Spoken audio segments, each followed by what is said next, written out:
যেদিন ঘটনাটা আসলে ঘটে তার আগের দিন রাত 10টার দিকে হিরো আলম আমাকে একটা মেসেজ করে যে আমার যদি কিছু হয়ে যায় রিয়ামণিকে ছাড়বে না। তখন আমি রিয়ামণিকে ফোন দিয়ে বলি তাড়াতাড়ি অফিসে যাও তো, ও কিছু একটা করছে নাকি। পরে ও যায় অফিসে, যে অনেক সময় খোঁজাখুঁজি করার পরে ওকে যখন পাওয়া যায় না তখন আমাকে রিয়ামণি বলে তুমি অফিসে আসো। এটা আমি এখন জানতে পারি ওদের একটা মাস্টার প্ল্যান ছিল অফিসে ওই দিন আমার একটা ক্ষতি করা। কিন্তু আমি আমার বড় একটা গার্জিয়ানকে ইনফর্ম করে অফিসে যাই, যেহেতু তার নামে আমার মামলা করা। আমি তো একজন গার্জিয়ানকে জানিয়ে যাব যে আমি অফিসে যাচ্ছি। পরবর্তীতে আমি অফিসে যাওয়ার পরে রিয়ামণি আর আমি ফজর পর্যন্ত তাকে ঢাকায় খুঁজি, অনেক জায়গায় তাকে খোঁজাখুঁজি করে পাই না। পরে অফিসে যেয়ে আমরা ঘুমিয়ে পড়ি। সকালবেলা খবর আসে, আপনারা সবাই জানেন, তার এক ফ্রেন্ডের বাসায় যে সে কিন্তু সকালে যে ঘুমের ওষুধ খায় 4টা। একটা মানুষ ঘুমের ওষুধ খেলে তো ঘুমাবে, ওইটা হসপিটালে তার বন্ধু ভয় পেয়ে যায়, কারণ সে একটা পাবলিক ফিগার। তার বাড়িতে বসে যদি একটা অঘটন ঘটে যায় তাহলে তার তো দায়ভার। তার ফ্রেন্ড তাকে হসপিটালে নিয়ে যায়। আমাদের খবর পাওয়ার পরে আমি আর রিয়ামণি রওনা দিই। আমরা তো মনে করেছি মেজর প্রবলেম, আমি মনে করেছি, আমি তো পাগলের মতো হয়ে গেছি।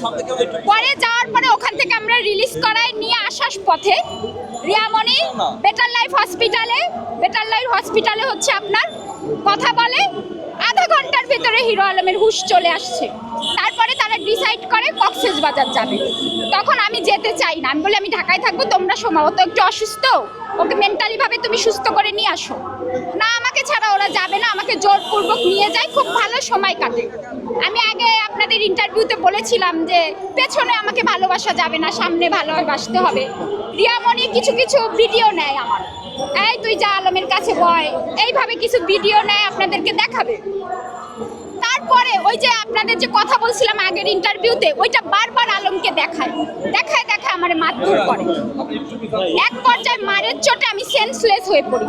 তখন ওনার অ্যাসিস্ট্যান্ট সেলিম আমাকে ওদের রুমে নিয়ে যেয়ে বলে এই স্টাম্পে সই দিবি, মামলা উঠাতে হবে ভাইয়ের নামে, তুই স্টাম্পে সই দিবি, না হলে তোর এখন ইজ্জত নষ্ট করে দেবে। তখন আমি একটা স্টাম্পে সই করে দিয়ে আসার পথে রিয়ামণি বলে যে কালকে বিকালে তোর এফডিআর ভাঙবি, ভেঙে আলমের অ্যাকাউন্টে ট্রান্সফার করবি, আজকে বিকালে আমাকে তারা বিয়ে দেবে আলমের সাথে, পেপারসে বিয়ে করাবে, বিয়ে করে আমাকে বগুড়ার বাড়িতে পাঠিয়ে দেবে। কিন্তু আমি তখন এসে পুরো ঘটনা, আমি ওই অবস্থাতে আমার মোবাইল ভেঙে দেয়, আমার হাতে কোনো মোবাইল ছিল না। আমি ওই অবস্থায় আমি সাংবাদিকদের সাথে কথা বলে, আমি যে অবস্থায় ছিলাম আমি তাদের সাথে সব জানি। এই যে সুইসাইড, এটা পুরোই একটা নাটক।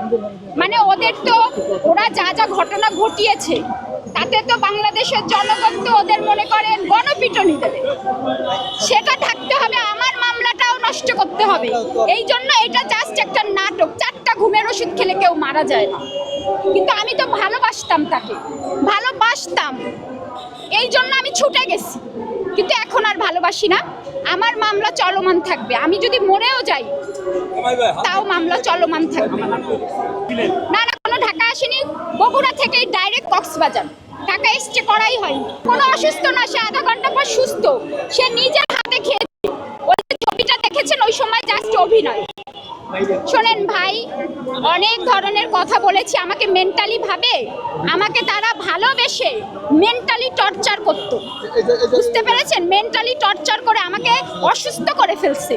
আমি অনেক ধরনের বাজে কথা বলেছি দেশবাসীর কাছে, কারণ আমি ওই ব্যবহার করা মেয়ে না।